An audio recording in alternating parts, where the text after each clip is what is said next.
পুরান ঢাকার বেচারাম দেউরির নাম শুনলেই নাকে ভেসে আসে নান্না বিরিয়ানির ঘ্রাণ।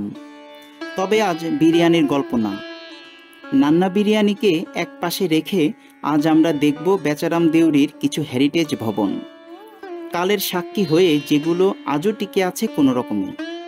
বেচারাম দেউরি আরেকটি কারণেও বিখ্যাত, যা অনেকেই হয়তো জানেন না। তা হলো জাতীয় কবি কাজী নজরুল ইসলাম স্বয়ং এই এলাকায় এসেছেন, থেকেছেন, কবিতা ও গান রচনা করেছেন। এখানে কাশ্মীরি বাবার মাজার শরীফের পাশে অবস্থিত বাগিচায় বসে তিনি রচনা করেছেন বিখ্যাত গজল বাগিচায় বুলবুলি তুই ফুল শাখাতে দিসনে আজি দোল গানটি। কবির স্মৃতি বিজড়িত স্থানটি দেখে আমরা এখন এগিয়ে যাব হেরিটেজ ভবনগুলোতে।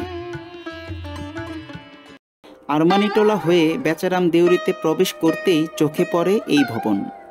ভবনটির চারপাশে খোলা স্থান, গাছগাছালি সব মিলিয়ে একসময় যে এখানে খুব সুন্দর পরিবেশ ছিল তা সহজেই অনুমিত।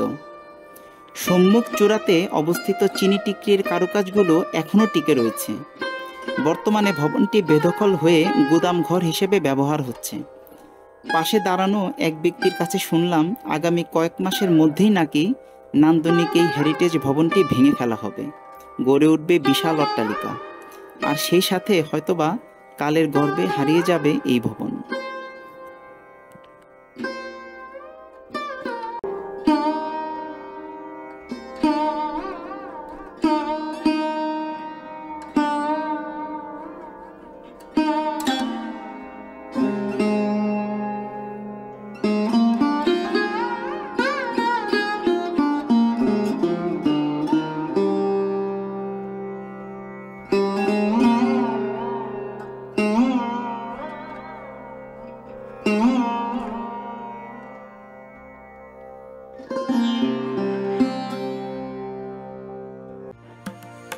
পায়রা চত্বর পার করে জমিদার আবদুল্লাহ জামে মসজিদ সংলগ্ন রাস্তায় অবস্থান এই ভবনটির।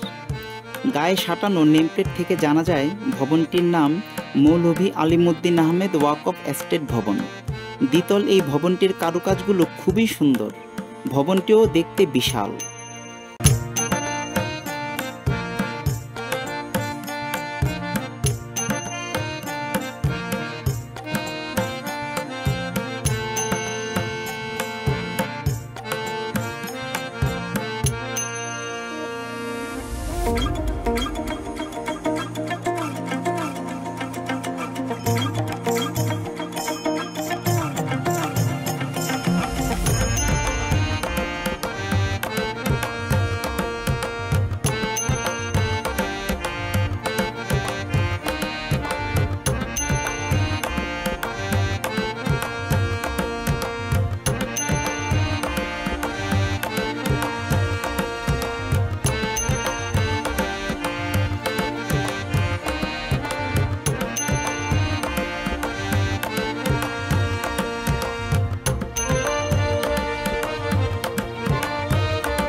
সোবাহান মঞ্জিল বেচারাম দেউরিতে একটি নান্দনিক ভবন।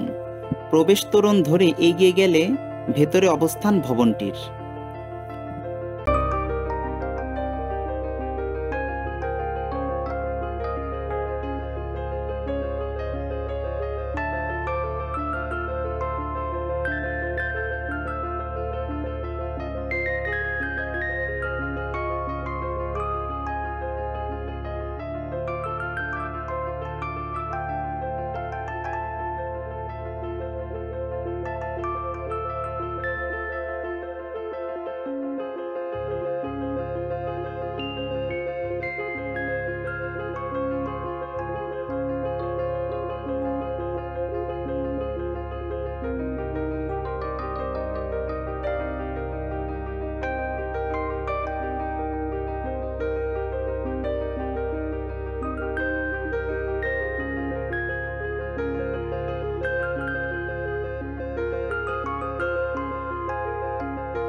রিকশাযোগে বেচারাম দেউরি ছেড়ে যাওয়ার সময় একেবারে শেষে চোখে পড়ল এই ভবনটি।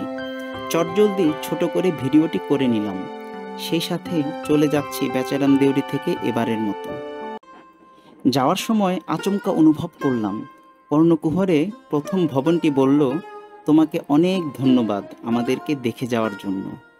এখন খুব একটা কেউ আর আসে না আমাদের দেখতে। সহসাই আমাকে ভেঙে ফেলা হবে হয়তোবা। তুমি আবারও এসো।